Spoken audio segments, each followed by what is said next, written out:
Kano Télévision. C'est un réel plaisir de nous retrouver aujourd'hui pour ce nouveau numéro de votre émission Femmes aux multiples facettes. À la présentation de cette émission, Nobis Molonga pour vous servir.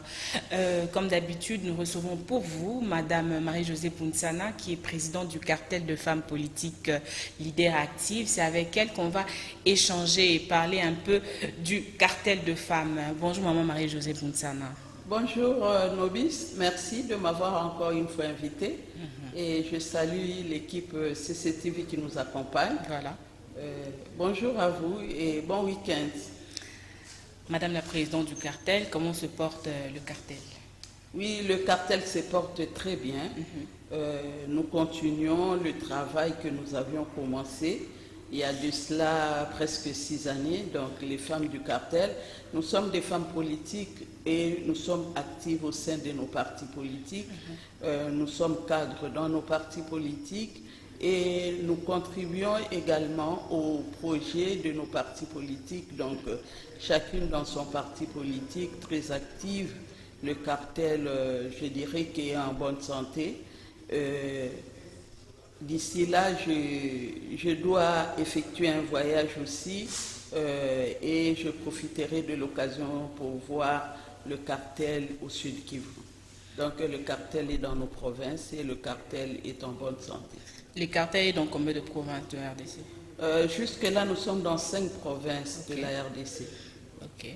Mais c'est une opportunité parce que nous ne sommes jamais allés au Sud Kivu. Voilà. Mais le cartel est au Sud Kivu parce que ces femmes, quand elles ont appris le mouvement, elles sont venues à Kinshasa, elles ont adhéré et elles sont là, elles sont très actives. Elles étaient même là lors du 5e anniversaire.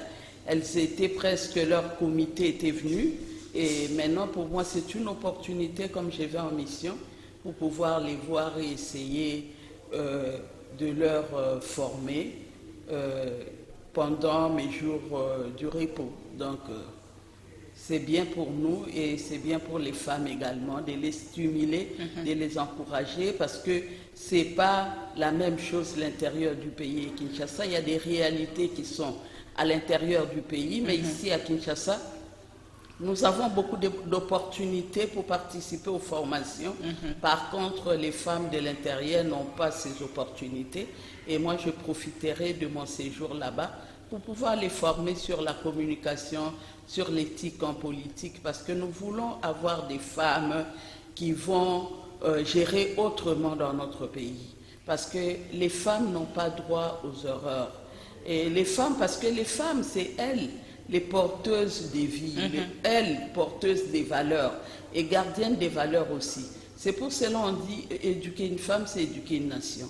Et le cartel ne cesse de marteler sur la formation, de répéter la formation, parce qu'il y a des formations que nous répétons pour pouvoir inculquer une certaine mentalité aux femmes. Voilà. Et là-bas, au Sud Kivu, nous allons former les femmes sur l'éthique en politique et la communication également, afin que ces femmes soient très actives et qu'elles soient engagées aussi dans le processus des élections de 2023. S'il faut parler toujours de la femme, il y a eu une femme qui vient d'être tuée par son chauffeur, qui a fait vraiment beaucoup, très mal à nos femmes. Et on s'est senti vraiment à l'insécurité. Votre mot? Oui, c'est pas seulement ce problème de mort n'a pas seulement choqué les femmes, mais également les hommes aussi. Parce que la vie humaine est sacrée. Personne n'a le droit d'ôter la vie de son prochain. Donc nous déplorons ces actes, ces atrocités, parce que ce n'est pas dans la culture africaine. Nous, les Africains, nous respectons la personne humaine, mais maintenant on ne comprend pas, on sacralise nos cultures, il n'y a pas de respect, même pas pour une mère. C'est quand même une femme, c'est quand même une mère. Et quand les garçons, qui sont nos fils, qui sont nos frères, qui sont nos oncles, qui sont nos maris, qui doivent être ensemble avec nous pour pouvoir développer ce pays qui a d'énormes défis qui nous attendent et pose de tels actes, mais cela nous choque, c'est là vraiment... nous n'avons pas des mots, c'est vraiment très triste, nous sommes perplexes devant de telles nouvelles et nous présentons nos condoléances à la famille éprouvée. Également, je crois que c'était une mère de famille et à ses enfants et que vraiment que les personnes qui ont commis ces actes subissent la force de la loi parce qu'ils ne peuvent pas rester impunis, elles doivent subir la force de la loi et vraiment c'est dommage, quel que soit le problème, on ne peut pas tuer une personne de cette manière-là, on ne peut pas, là vraiment c'est une atrocité qui n'a pas de nom. Nous condamnons, en tant que femmes, nous condamnons cela. Et les hommes également, j'ai entendu les hommes condamner aussi ces actes. Il n'y a personne qui va encourager, il n'y a personne qui va les soutenir. Donc seulement la force de la loi, que la loi fasse son travail et pour que ces personnes soient vraiment sévèrement sanctionnées. Et s'il y a la peine capitale, mais malheureusement, il n'y a plus de peine capitale dans nos pays, mais sinon, ce sont des personnes qui méritent la pendaison. Parlons de l'actualité. Parlons du COP26, la RDC a bénéficié de 500 millions de dollars. C'est la première fois et nous avons reçu de la part de la communauté internationale. Vos avis? Ben oui, moi je ne peux qu'être très contente parce que cela prouve que la voix, le cri de notre VPM a été entendu parce qu'elle n'a cessé de marteler, elle n'a cessé de sensibiliser la communauté internationale, dire que la République démocratique du Congo, c'est vraiment la solution au réchauffement climatique et nous méritons plus que ça, mais comme c'est un début, peut-être il y aura encore d'autres qui vont nous appuyer, nous accompagner et donc on ne peut pas ne pas être sensible à un pays qui est la solution mondiale et moi je félicite encore la VPM Eve Bazaïba Massoudi, qui est ministre de l'Environnement. Vraiment, je la félicite. Coup de chapeau à elle. Elle a mené une diplomatie, je dirais une diplomatie verte, parce qu'elle n'a cessé de démontrer à la communauté internationale ce que valait le Congo. Et donc, c'est le résultat, et le résultat également, parce que le président de la République s'est impliqué personnellement au processus. Donc, nous les félicitons et nous encourageons les autres aussi de pouvoir accompagner la République démocratique du Congo parce que nous sommes le pays solution pour le problème du réchauffement climatique mondial. Avec ça, le Congo ne va plus avoir le droit d'exploiter ses forêts. Non, de toutes les façons, il y a des règles. Il y a des règles à observer parce qu'on ne peut pas exploiter nos forêts comme ça se faisait dans le temps abusivement, couper les arbres n'importe comment. Il y a des règles et si cela doit se faire, ça doit se faire selon les normes établies, selon les règles. On n'a plus droit à couper les arbres comme on le faisait dans le temps. Les Congolais vont s'attendre à quoi de la canalisation de cet argent? Comment les Congolais vont s'attendre à quoi? Parce qu'il n'y a pas l'argent qui servira à partager entre les individus. Il y a le reboisement, donc on doit planter des arbres pour protéger le climat. Et il y a des choses énormes, il y a beaucoup de défis en ce qui concerne le secteur de l'environnement et cet argent sera affecté dans ce secteur-là pour pouvoir apporter des résultats que le monde entier, pas seulement la République démocratique du Congo qui en bénéficiera, mais également le monde aussi, les autres aussi attendent de nous parce que nous leur avons démontré que nous sommes le pays solution, donc ils attendent la solution, ils attendent les résultats en ce qui concerne le réchauffement climatique. Donc cet argent servira à ce que, selon le programme établi par rapport au concept réchauffement climatique. Il y a tout un programme. Marie-Josée Bounsana, comment expliquer ou comment comprendre que les Sud-Africains ont bénéficié de 8,5 milliards? Non, il n'y a pas de comparaison parce que nous ne savons pas pourquoi.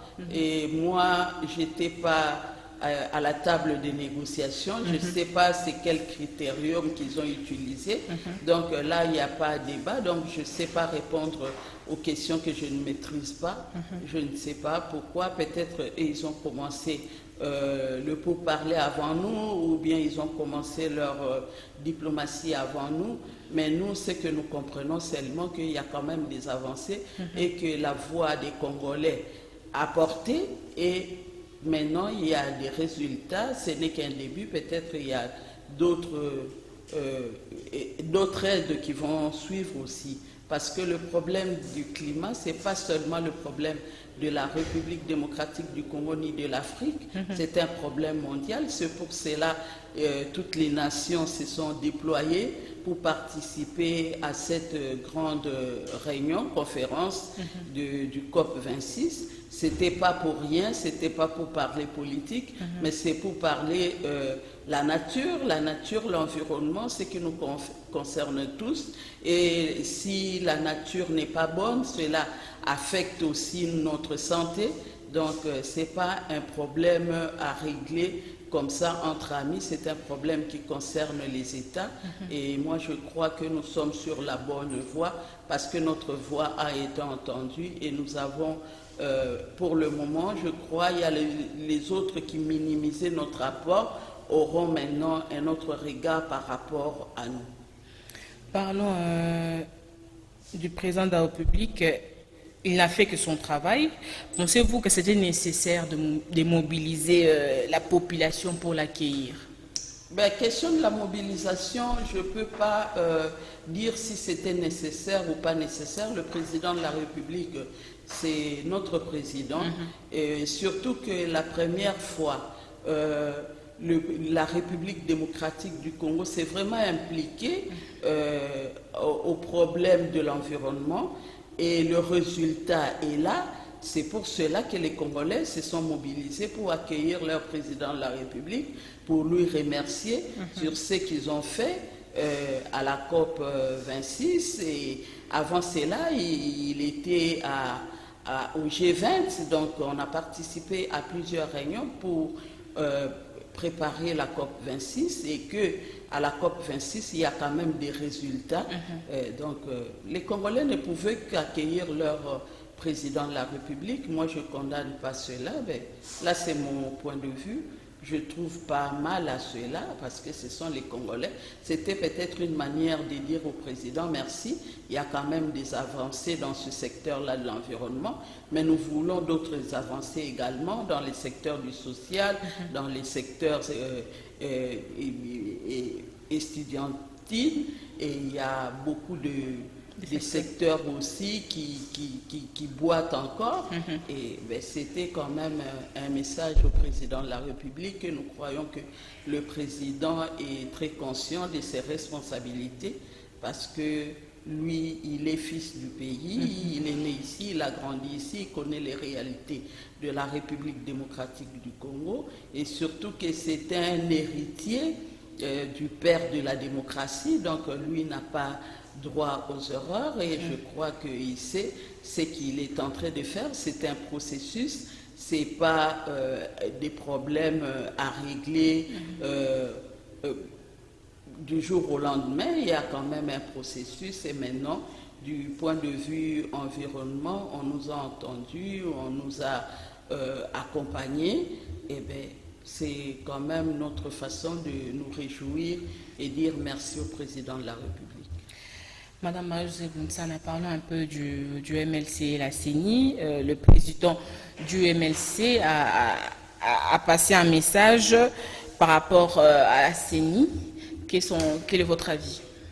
Moi, je ne peux que m'aligner à l'avis de mon président national. Je ne peux pas dire autrement. Son message était un message fort, un message conciliant, parce que nous ne pouvons pas continuer à à discuter sur un problème qui n'avance pas la République. La République démocratique du Congo a beaucoup de problèmes et puis il y a des enjeux électoraux auxquels nous devons faire face. Voilà. Et moi, je crois que le message du président de la République, c'est un message intelligent, c'est un message qui appelle à l'apaisement des uns et des autres.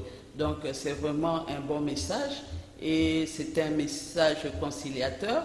Donc, nous ne pouvons que accepter, nous ne pouvons que suivre ce que notre président, surtout que je suis du mouvement de libération du Congo, je ne peux que suivre ce que mon leader a dit parce qu'il ne s'est pas écarté de la volonté populaire. Ce que le président a dit, c'est la volonté populaire et nous voulons qu'il y ait la paix dans le pays. Nous ne pouvons pas nous attarder à nous tirer dessus, donc il faut qu'on avance et qu'on arrive à organiser de bonnes élections qui seront crédibles, apaisées et des élections qui ne vont pas exclure les uns les autres. C'est ce que les Congolais attendent et que des élections transparentes aussi, nous croyons. Ce n'est pas le problème de la CENI. La CENI, c'est une institution. Voilà. Moi, je crois que le problème, c'est l'homme lui-même. C'est un problème de l'homme congolais. Donc, chacun de nous doit comprendre que la République nous appartient et nous n'avons pas droit aux erreurs. Et si je suis placé quelque part, ce n'est pas pour mes intérêts, ni les intérêts de mon parti, mais c'est pour l'intérêt de la République. Et la République vous restera redevable. Donc c'est ce que chacun de nous doit comprendre. Parce que les hommes passent, mais ce sont les institutions qui restent. Voilà. Moi, je crois qu'on ne peut pas avoir trop de craintes pour celui qui a été désigné président de la CENI. Parce que nous avons vu les autres quand ils étaient là. Ils avaient même amené la machine à voter. Et nous, étant dans l'opposition, on décriait leur manière de faire. On dénonçait, l'autre fois, on avait même dit qu'on ne participera pas aux élections parce qu'il y avait la machine à voter, parce qu'on ne croyait pas à cette machine-là. Mais quel a été le résultat? Nous connaissons tous le résultat. Donc, on peut tout faire, on peut tout monter. Moi, je crois que c'est Dieu seulement qui a le dernier mot. Parce que nous sommes un peuple croyant et nous croyons à cette puissance-là qui peut transformer, qui peut bouleverser, qui peut inverser les tendances. Et moi, je continue à croire que l'avenir du Congo est beau et je continue à croire que nous aurons réellement de bonnes élections parce que des mauvaises élections ne profiteront à personne, même pas à ceux-là qui seront les auteurs de cela. Donc la République a besoin de bonnes élections pour qu'il y ait la paix, pour que nous puissions quand même travailler ensemble pour reconstruire notre pays et pour pouvoir développer aussi notre nation parce qu'il y a des défis mondiaux d'ici 2030 qui attendent les États sur le développement. Mais nous, quel sera notre bilan si nous nous attardons à nous empoignarder, à discuter sur des problèmes qui n'aident pas la République à avancer? S'il faut parler de l'union sacrée, parlons un peu de cet éclatement. Aujourd'hui, nos politiques commencent à quitter l'union sacrée. On ne sait pas où en est l'union sacrée. Votre avis? Moi, je crois que les gens sont libres. Les gens sont libres et les gens adhèrent à un mouvement libre. Librement, les gens adhèrent.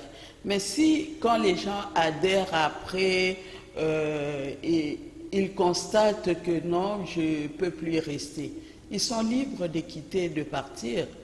Oui, parce qu'on ne peut pas obliger aux gens de ne pas exprimer leurs opinions. On ne peut pas obliger aux gens de rester pendant qu'ils n'ont plus envie d'y rester. Donc on doit laisser à chacun de nous de faire son choix librement et de donner ses positions librement. C'est ce qui fait d'ailleurs la beauté de la démocratie, quand les gens peuvent s'exprimer, quand les gens peuvent... Il y a d'autres qui partent, mais il y a d'autres aussi qui entrent. Ça ne veut pas dire, parce qu'on a parlé des personnes qui ont quitté, et qu'il n'y a pas eu des personnes qui ont adhéré. Il y a d'autres qui adhèrent et il y a d'autres qui partent. Ce n'est que normal. Et ça, même dans les églises, ça se passe comme ça. Donc, dans toutes les sociétés, ça se passe comme ça. On n'a pas à les condamner parce qu'ils sont libres. Ce sont des grandes personnes qui sont responsables. Ils savent ce qu'ils font et ils prennent librement leurs décisions. Donc, il n'y a pas à critiquer ni à condamner. Eux, ils sont partis, mais il y a d'autres aussi qui ont adhéré. Donc, et cela fait la beauté de notre démocratie. Bukavu attaqué, quelles sont votre analyse? Oui, c'est vraiment, nous déplorons les atrocités dans notre pays. Nous ne savons pas qui sont les commanditaires de ces actes. C'est vraiment déplorable comme ça, des paisibles citoyens dans leur sommeil, et puis il y a des coups, et on ne sait pas quand est-ce que ça a commencé, qui a armé ces personnes, et c'est ce que nous déplorons, et nous demandons aussi à ceux-là qui fabriquent les armes de nous aider. Parce qu'on ne dira pas que ces personnes, on ne fait que condamner. La communauté internationale ne fait que condamner. Mais jamais on nous a dit qui donne les armes à ces personnes, parce que nos États, le Congo ne fabrique pas les armes, ni le Rwanda, ni l'Ouganda, les pays frontaliers ne fabriquent pas non plus les armes, mais qui arment toutes ces personnes pour venir attaquer les populations, tuer les innocents. Donc nous déplorons ces actes et nous croyons que ces actes ne nous amènent à rien. Ces actes, ça fait des années qu'ils ont commencé à attaquer, qu'ils ont commencé à tuer. Ils sont toujours malheureux, ils n'ont rien gagné. Moi, je crois que maintenant, c'est le temps de cesser ces histoires et rentrons dans le pays, s'ils sont en dehors du pays, de revenir, de s'amender, et pour qu'ensemble, nous puissions rebâtir notre nation, parce que des personnes qu'on tue, ce sont nos frères, ce sont nos sœurs, et des fois, quand on demande pour quelles raisons, eux-mêmes, les acteurs de ces atrocités ne peuvent pas vous expliquer les raisons qui leur poussent de faire ça. Voilà. Ils sont comme des drogués, ils sont comme des personnes qu'on envoie aussi à la mort, donc eux-mêmes ne comprennent pas pourquoi ils le font. Mais quand vous ne comprenez pas, vous posez des actes que vous-même vous ne maîtrisez pas, vous ne comprenez pas pourquoi vous le faites. Vous le faites parce qu'on vous a donné de l'argent, vous le faites parce qu'on vous a enrôlé dans un mouvement pour aller détruire, pour aller déstabiliser, mais à quoi cela vous profite?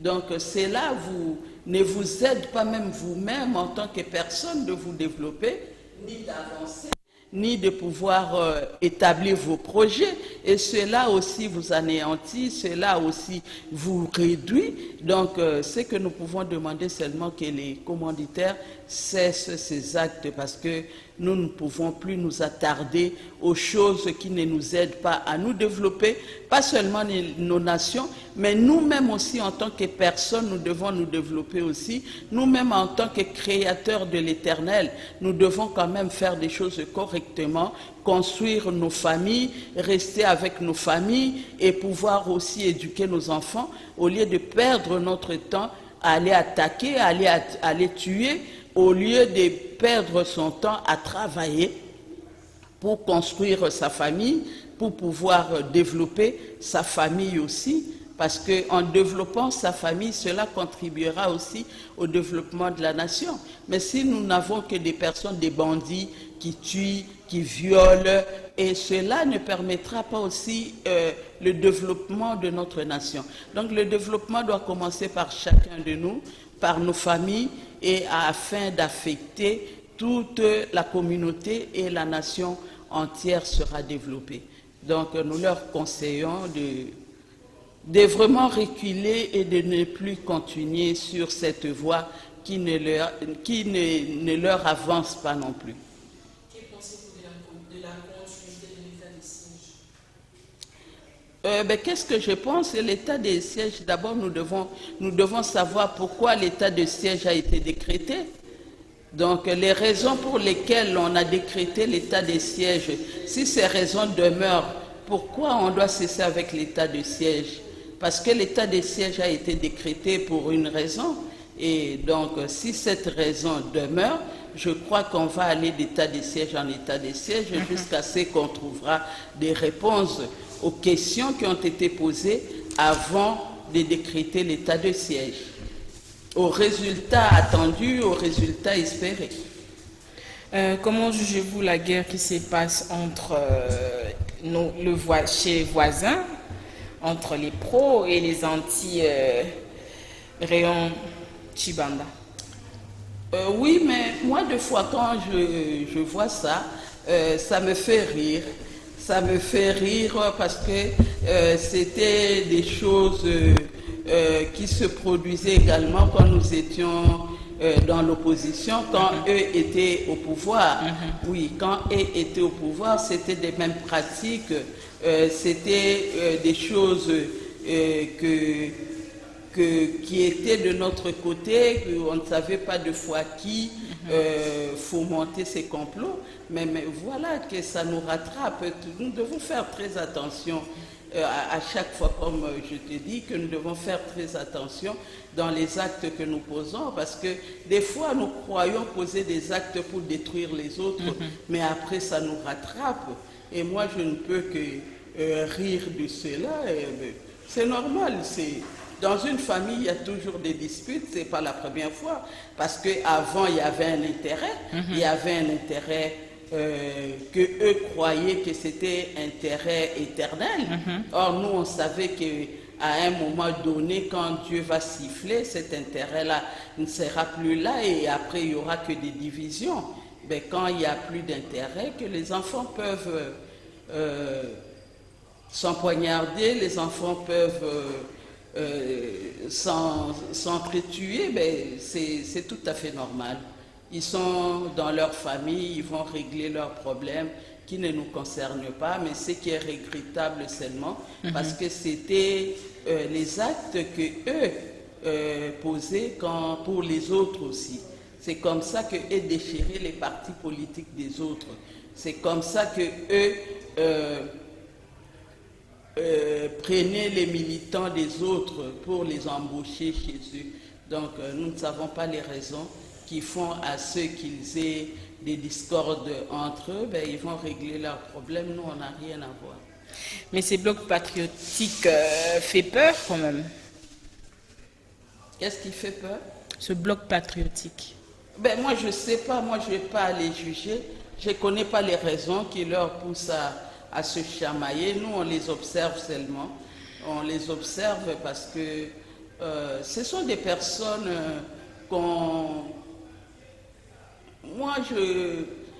on savait que ça allait être ainsi parce que ce sont des personnes que eux-mêmes, ils ont construit leur tour de Babel et si la tour s'écroule, où est notre problème?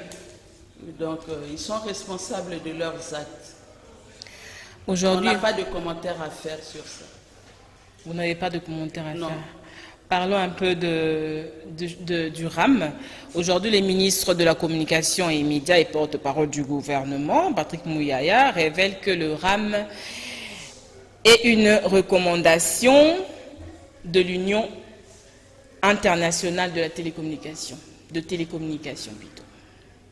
Votre avis? Oui, ce qui n'est pas bien dans cette histoire-là de RAM, parce que cela affecte tout le monde, affecte les riches, les pauvres, la population et tout le monde. Mais nous avons un Parlement.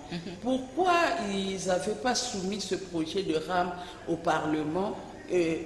Comme ça, les parlementaires allaient en débattre et pouvoir conclure aussi. Là, ça allait apaiser des esprits. Mais ils ont fait des choses unilatéralement et qu'aujourd'hui, les voix se sont levées pour condamner et maintenant, ils cherchent des boucs émissaires, ils cherchent des réponses, ils cherchent, je ne sais pas, à se camoufler devant ce qui se fait ailleurs. Moi, je crois que ce n'est pas correct. Nous devons quand même être corrects. Nous ne devons pas suivre tout ce qui se passe ailleurs. Voilà. Les conditions de vie de des personnes qui sont dans ces pays-là, ce ne sont pas les mêmes conditions que les Congolais vivent dans leur pays. Les Congolais sont dans de mauvaises conditions. Et la vie sociale est tellement difficile ici chez nous au Congo et pouvoir surcharger sa population, moi je crois que c'est vraiment pas normal, c'est vraiment pas correct. Il a fallu qu'on propose cette loi au Parlement et les parlementaires à leur niveau en débattre pour après que les parlementaires rendent compte, parce que ce sont les élus du peuple, c'est à eux de rendre compte et non aux politiques de prendre des décisions unilatérales. Et quand les voix se lèvent, ils commencent à chercher comment se justifier. Moi, je ne suis pas d'accord avec ça parce que le RAM affecte tout le monde. Parlons du rentrée scolaire, on chute déjà. Parlons du rentrée scolaire, il y en a les écoles catholiques, d'où les élèves ne sont pas encore en train de prendre des notes ou être enseignés. Ils n'ont pas repris. Voilà. Oui, mais parce qu'il faut ces questions de se mettre autour d'une table de dialoguer. Oui, c'est question de dialoguer comme ça, parce que quand il y a dialogue, il y a toujours des solutions, il y a un consensus qui se dégage. Mais quand il n'y a pas de dialogue, on fait des choses, on prend des personnes qui ne sont pas concernées et on dialogue avec elles. Eh bien, il n'y aura pas de résultats. Il faut plutôt dialoguer avec des personnes qui sont concernées, qui sont impliquées dans le problème. C'est là qu'on trouve une solution et qu'on peut dégager un consensus pour avancer. Mais quand on dialogue avec des personnes qui ne sont pas concernées, les méthodes qu'on a décriées hier ici, aujourd'hui, nous pouvons le refaire étant dans l'union sacrée. C'est quand même pas bien. Ce sont des mesures, ce sont des méthodes qui ne nous avancent pas, ce sont des méthodes qui choquent, ce sont des méthodes qui frustrent. Donc il faut dialoguer avec les concernés et ensemble nous sommes tous des fils et filles de ce pays. On ne va pas s'entretuer pour cela, il y a toujours des solutions. Qu'on trouve quand il y a dialogue, c'est déjà, ça commence pas par nous, depuis nos aïeux, nos ancêtres, ils dialoguaient sous l'arbre à palabre, donc il faut convoquer des concernés pour qu'ensemble avec eux, trouver des solutions. Mais si on contourne, on va dialoguer avec des personnes qui n'ont aucune qualité, vous voyez le résultat. On nous a dit qu'ils avaient trouvé des solutions. Or, les autres ont dit non, nous, on n'a pas été convoqués à cette réunion. Et les personnes qui nous ont représentés, ce n'est même pas nos syndicalistes à nous. Vous voyez le résultat maintenant. Donc, nous conseillons, en tant que mère, en tant que maman, en tant que femme, nous ne pouvons que le conseiller à essayer de voir les autres, à essayer de convoquer les concernés parce qu'ils ont droit à la vie, ils ont droit à un bon salaire parce que ce n'est pas seulement enseigner gratuitement. Eux aussi, ils ont des besoins, ils doivent vivre. Donc, il faut qu'on essaie à dialoguer avec eux pour qu'ensemble, qu'on dégage un consensus et pour que les élèves commencent réellement les cours. Parce qu'on ne peut pas obliger aux personnes qui sont en colère d'enseigner. Sinon, qu'est-ce qu'ils vont apprendre aux enfants? Ils peuvent rien apprendre aux enfants. Or, nous voulons l'éducation de qualité pour tous. Donc, les enfants doivent rentrer à l'école dans des conditions, dans des normes établies pour qu'il y ait réellement une éducation de qualité et que le pays gagne et que le pays avance.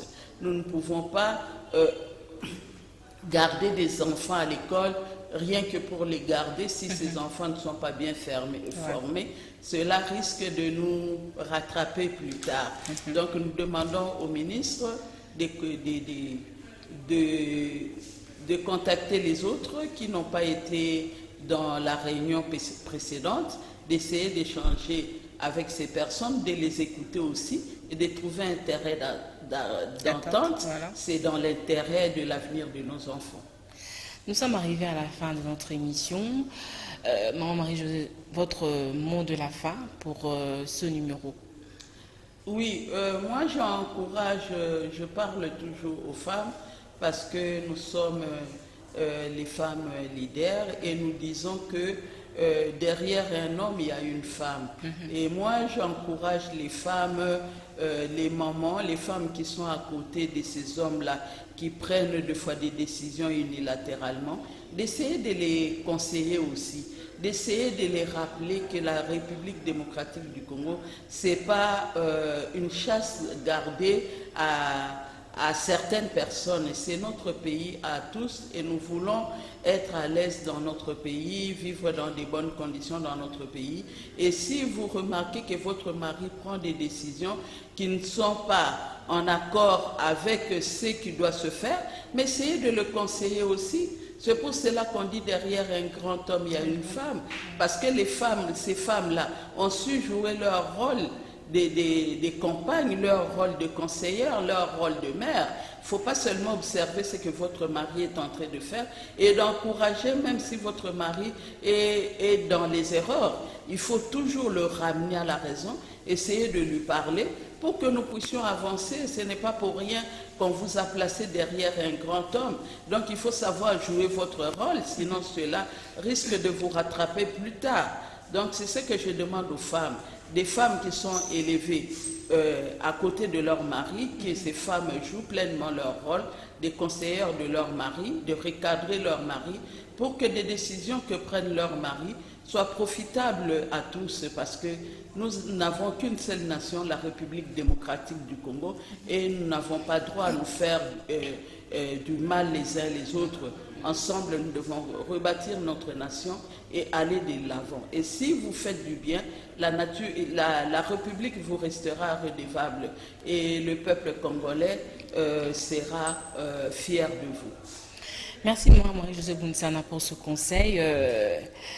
Vous et moi, on se retrouve la semaine prochaine pour un nouveau numéro de votre émission Femmes aux multiples facettes. Je vous rappelle qu'on a reçu pour vous Madame Marie-Josée Bounsana, qui est présidente du cartel de femmes. C'est avec elle qu'on a échangé et je dis merci à l'équipe technique, merci à vous qui nous ont suivis depuis la maison. Merci beaucoup à vous et on se voit prochainement. Merci beaucoup. Merci.